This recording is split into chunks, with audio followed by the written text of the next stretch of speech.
Hello, it's so nice to see you again. There are lots of things that factor into how much you value yourself. And I'm talking to you about this today because it's very important for you to know what you think, how you got there, and if it's worth taking another look at. First, we're going to jump to another subject, but the two will come together in a little bit. I want to talk to you about shame, feeling badly about oneself.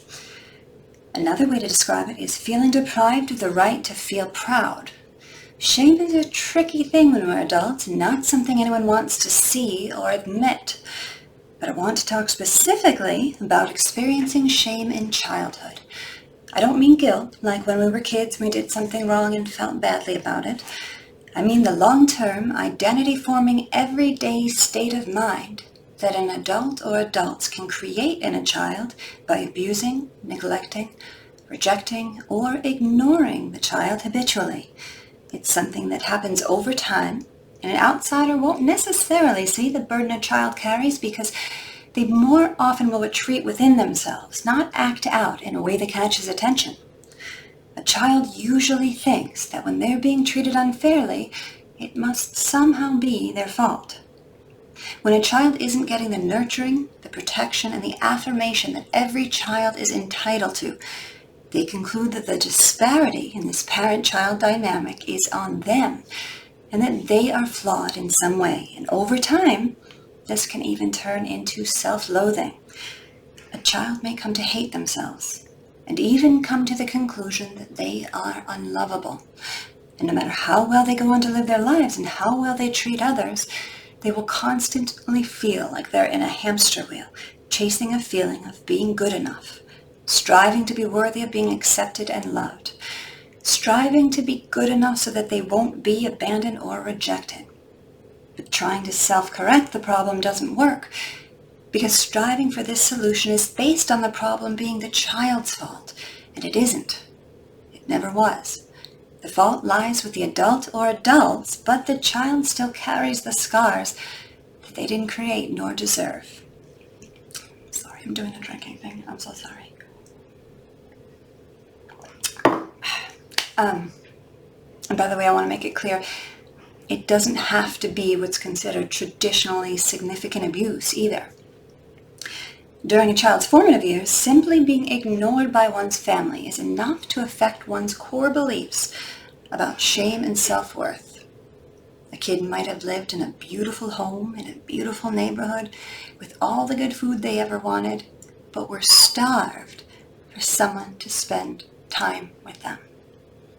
They might have loved always having an iPad and a cell phone and an Xbox, but they didn't have someone telling them that they were deeply loved. I'm talking to you about this today just in case you may not have made this connection between something about your past experience and your present mindset. I just wanted to point out some things that childhood shame can turn into because I don't want you saddled with any toxic thinking that you don't deserve. And as with any video, if these things don't apply to you, maybe they'll serve to help you understand more about someone else. I just want to give you the opportunity for, you've heard these before, awareness and understanding of this phenomenon. Okay. Those who are saddled with undeserved shame as kids might lack the ability for healthy self-love. Suffering from low self-esteem isn't something that a person wants to see or admit. So sometimes it peeks its head up in different ways, like poor self-care, self-harm, which includes drug or alcohol abuse, lack of empathy, or inadequate social skills. Going into adulthood with confusion about self-worth can result in a pervasive feeling of emptiness or loneliness. You may have a lack of motivation to actually strive for goals. You might not realize it because sometimes people stay busy all the time to distract themselves from how they feel. And they might mistake this busyness for the pursuit of a goal when they're really just spinning their wheels. Perfectionism. Since the quest for perfection on the surface seems only to do with wanting to be the best you can be, a perfectionist may miss some hidden meaning behind their mindset. A lot of people who struggle with the ghosts of toxic shame become highly perfectionistic as adults because as children they were held to unrealistic standards and punished and shamed for failing to meet them. They weren't aware that their quest for praise had no end and couldn't be won, and so all they know to do is continue the quest in search of this ever-elusive satisfaction and permission to finally be proud of themselves. Now, this next one. I'm not pointing fingers, and don't shoot the messenger. It's a bit of a triggery word. But one of the things that childhood shame can morph into as adults is narcissism.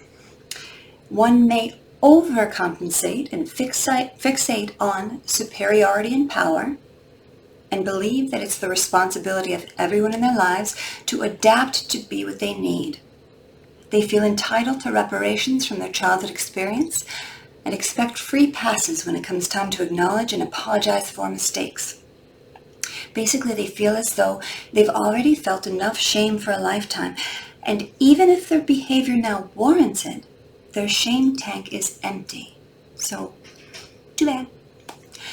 Unhealthy relationships. Many people suffering from toxic shame have unhealthy relationships because they simply don't know what a healthy relationship looks like. We might stay in unhealthy relationships because it's better than nothing, or because we don't think we deserve any better. We may prefer to be with the wrong person because if we aren't in a relationship, we may not view it as waiting for the right one to come along. We may view it as not being wanted by anyone, and may even fear that it will turn into being alone forever. We may feel like we always have to hide our true selves, stifle our feelings, because no one would ever love us if they knew the real us or saw our damage. We might be in the habit of taking the blame for something when it's not our fault. I used to be an oversorrier. I would find a way to apologize for somebody else's unkind behavior. It's not fun for me to tell you things that present as weakness or stupidity. I'm a proud person and a strong person, but I'm trying to show you that what's more important than my ego here is being willing to face the reality of what was, show myself compassion regarding the why, and valuing myself enough to maintain the boundaries I now have for my self-respect. I'm trying to humble myself in a lead-by-example kind of way to show you that if we want to be our strongest, healthiest selves, that involves first being able to admit that we weren't always that way, and we may not be there yet. Okay.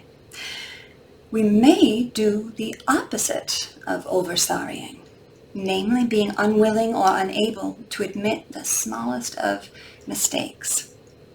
The deep roots of never feeling good enough can make us feel like each time we make a mistake, it's the last straw. It may truly feel like a really big deal when we make a small mistake. It may feel like we're going to lose something or lose someone, or even that our lives will unravel. We feel like no matter how forgivable a mistake may objectively be, we are unforgivable as a person. It's a complicated struggle because since we're already struggling with self-love, we're going to be pretty quick to judge ourselves. So on some level, while we are convinced that a slip-up is a nail in the coffin, we might also, at the same time, be condemning ourselves for being so ridiculous with this catastrophic thinking. So basically, it's a lose-lose. We feel stupid reacting so dramatically to mistakes, but yet cannot abandon the fear that if we let them be real, we will suddenly become a complete failure. For more on learning to better handle making mistakes, you can refer back to the video called Turning Mistakes into Respect, which can be found on DHQ under the Officer Wellness tab. Time for another drink. Sorry. I get froggy. What I want you to see from all of this is that the way you view yourself and those around you may have been formed a long time ago. It may be a bit off, and that's not your fault. And as with anything that's affecting your perception, your reality, your self-image, your self-esteem, I want to help you detox your thinking. Distorted thinking is not self-correcting. You need to think about that one for a sec. Distorted thinking is not self-correcting. For more on this, you can refer to the perception video on DHQ under the Officer Wellness tab. Now, you know that I say the path to peace is paved with awareness, understanding, and then reframing the way we think about and feel about something. And this is what you can do to start restoring your reality to a fair and kind assessment of yourself. So, awareness. This would mean looking back on your early life and seeing if there were any factors outside of yourself that made you feel unworthy of love, protection, or attention. Understanding. Now, for our purposes today, it's not about forgiveness, although if you want to hear more about that topic, you can refer to the video entitled Forgiveness on DHQ under the Officer Wellness tab. Understanding is about coming to the realizations of the mistakes and shortcomings of others which may have distorted your self-evaluation. It's about allowing yourself to see the connection between the inaccurate and unfair way you were made to feel early on and how your current behaviors might be affected by your wanting to avoid those painful emotions. Reframing.